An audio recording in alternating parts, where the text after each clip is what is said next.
মেঘনা চাইতে বৃষ্টি বোধহয় একেই বলে। 5 বারের বিশ্ব চ্যাম্পিয়ন ব্রাজিলকে বাংলাদেশে আনার কথা স্বপ্নেও ভাবেননি দেশের ফুটবলের কর্ণধাররা। তবে অনেকটা দৈব বলেই সেই সুযোগ হাজির হয়েছে বাফুফের সামনে। সম্ভাবনা তৈরি হয়েছে হামজা ভিনিসিয়াসের মুখোমুখি লড়াইয়েরও। তবে কাজটা সহজ নয় মোটেও।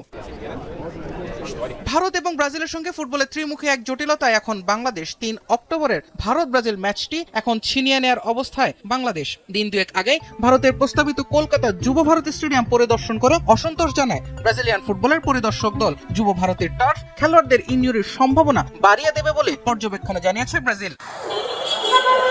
এরপরেই দৃশ্যপটে হাজির বাংলাদেশ। রোববার ঢাকার জাতীয় স্টেডিয়াম দেখার পর সন্তুষ্ট ব্রাজিলের পর্যবেক্ষক দল। বাফুফের সংশ্লিষ্ট সূত্রদের ভাষ্য, ঢাকায় ভিনিসিয়াস রাফিনিয়াদের নিয়ে আসতেও অনেকটাই সম্মত তারা। সেক্ষেত্রে ভারত ব্রাজিল ম্যাচের নিরপেক্ষ আয়োজক হতে পারে ঢাকা। আর তাতেই নড়ে চড়ে বসেছে অল ইন্ডিয়া ফুটবল ফেডারেশন। ঢাকাতে ম্যাচ আয়োজন করতে হলে খরচ কমানোর প্রস্তাবনা নিয়ে বাংলাদেশ, ভারত এবং ব্রাজিলের ত্রিদেশীয় টুর্নামেন্টের রূপরেখা আসতে পারে এআইএফএফ এর পক্ষ থেকে।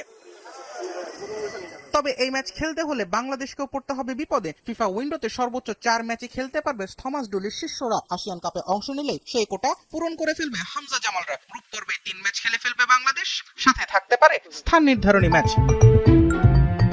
অন্যদিকে ব্রাজিল ম্যাচ নিয়ে ভারতের ফুটবলে শুরু হয়েছে তীব্র বাকযুদ্ধ। দেশটির কিংবদন্তি বাইচুং ভুটিয়া এরই মাঝে 50 থেকে 70 কোটি টাকায় একটি ম্যাচ আয়োজনের যৌক্তিকতা নিয়ে প্রশ্ন তুলেছেন, আহ্বান জানিয়েছেন বয়কটের। আর তাতে সাড়াও দিচ্ছেন ভারতীয়রা। অন্যদিকে ভেন্যু জটিলতার পাশাপাশি নিজ দেশের কিংবদন্তির এমন মন্তব্যে ক্ষুব্ধ ভারতও।